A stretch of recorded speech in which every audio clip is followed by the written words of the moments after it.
बिस्मिल्लाहिर्रहमानिर्रहीम। अस्सलामु अलैकुम।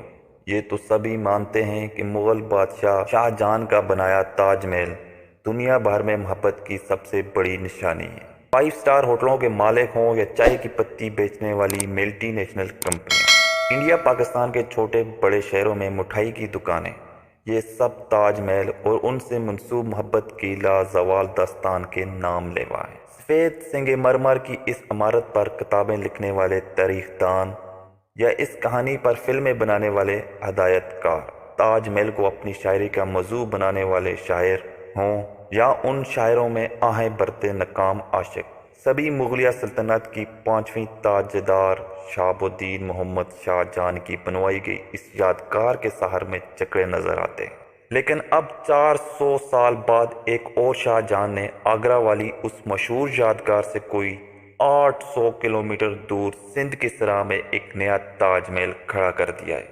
आइए इस मॉडर्न डे शाहजहां से मिलने पाकिस्तान के जिला उमरकोट के गांव डीपू चलते हैं।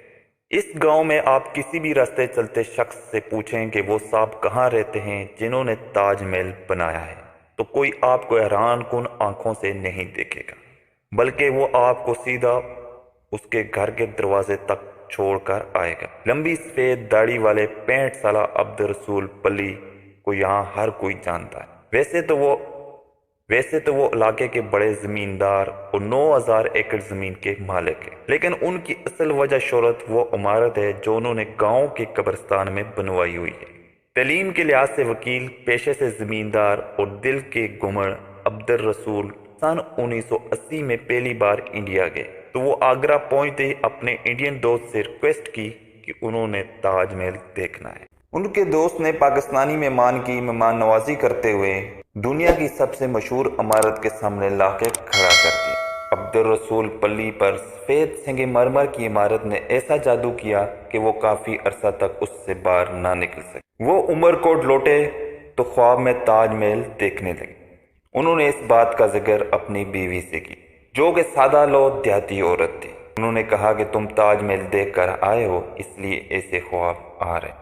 अब्दुल रसूल पल्ली की जब शादी हुई तो उनकी उम्र 18 साल और उनकी शरीक हयात की उम्र तकरीबन 40 बरस की थी। दोनों की उम्रों में फ़र्क के बावजूद उनकी अरेंज मैरिज थोड़ी दिनों में लव मैरिज में बदल गई।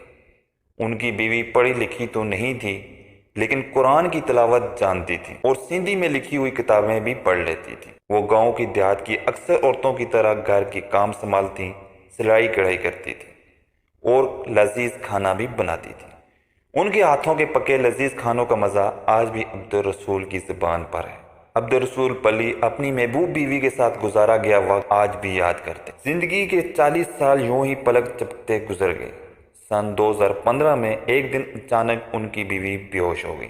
घर वालों ने उन्हें कराची और हैदराबाद के कई बड़े अस्पतालों में डॉक्टरों से चेक कराया, अगर उन्हें स्ट्रोक हो गया था। बीमारी के दिनों में अब्दुल रसूल पली हर वक्त अपनी बीवी के साथ रहते, दुआ खिलाते और उनकी देखभाल भी करते रहते, जबकि उनकी बीवी भी उनसे 1 मिनट दूर रहना पसंद नहीं करती थी।